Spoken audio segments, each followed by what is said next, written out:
बिस्मिल्लाहिर्रहमानिर्रहीम। S adenosyl मिथोनिन cycle, इसमें क्या पढ़ेंगे? Synthesis, utilisation and regenerations. ठीक हो गया। तो सबसे पहले मिथोनिन है। ठीक हो गया। तो मिथोनिन एडिनोसिल ट्रांसफिरेज, वो मिथोनिन का तो वही नाम है, एडिनोसिल ट्रांसफिरेज। इसका मतलब है मिथोनिन के साथ एडिनोसिल अटैच हो जाएगा। तो यहाँ पर क्या बना? एस एडिनोसिल मिथोनिन। ठीक हो गया। अब इस मिथोनिन के साथ CH3 ग्रुप है।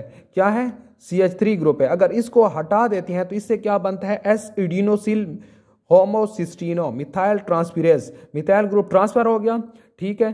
तो एस एडिनोसिल मिथोनिन से क्या बना? S adenosyl homocysteine. सबसे इंपॉर्टेंट फिर क्या है कि इससे एडिनोसिन हटा दें तो होमोसिस्टीन रह जाएगा।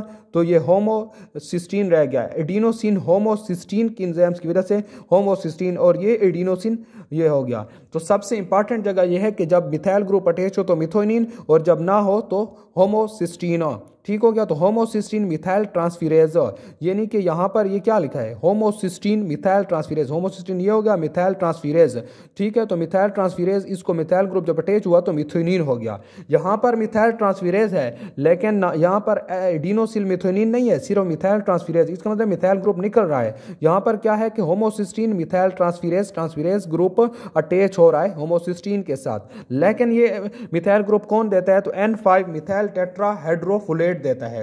N5 मिथाइल टेट्राहाइड्रोफोलेट, ये बहुत इंपॉर्टेंट है। ठीक हो गया। तो N5 मिथाइल टेट्राहाइड, तो यहाँ पर टेट्राहाइड्रोफोलेट रह जाता है और मिथाइल ग्रुप होमोसिस्टीन के साथ अटैच होकर मिथोनिन बनाता है।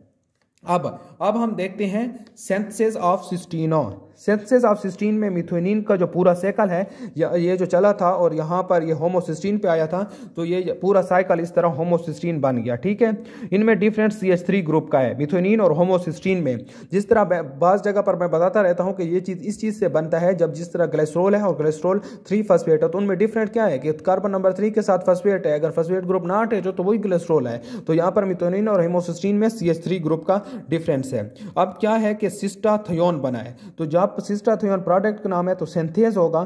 तो यहाँ पर क्या अटैच होता है? होमोसिस्टीन के साथ सीरीन अटैच होता है। लेकिन अब MCQs पॉइंट ऑफ व्यू से क्या इंपॉर्टेंट पॉइंट है कि सिस्टाथियोन सिंथेज पेरिडॉक्सल फॉस्फेटो PLP पेरिडॉक्सल फॉस्फेटो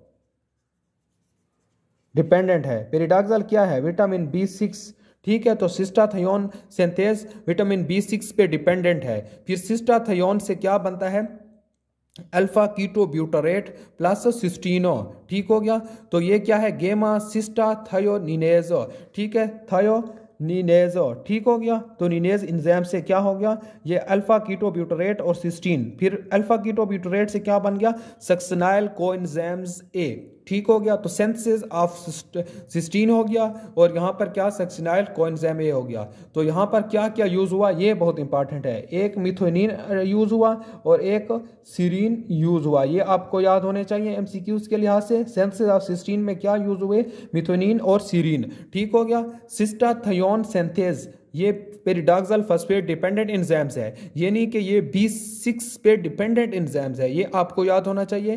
ठीक है। और फिर क्या? सिस्टीन और सक्सिनाइल कोएंजाइम्स, ये दो भी साथ में प्रोड्यूस हुए हैं।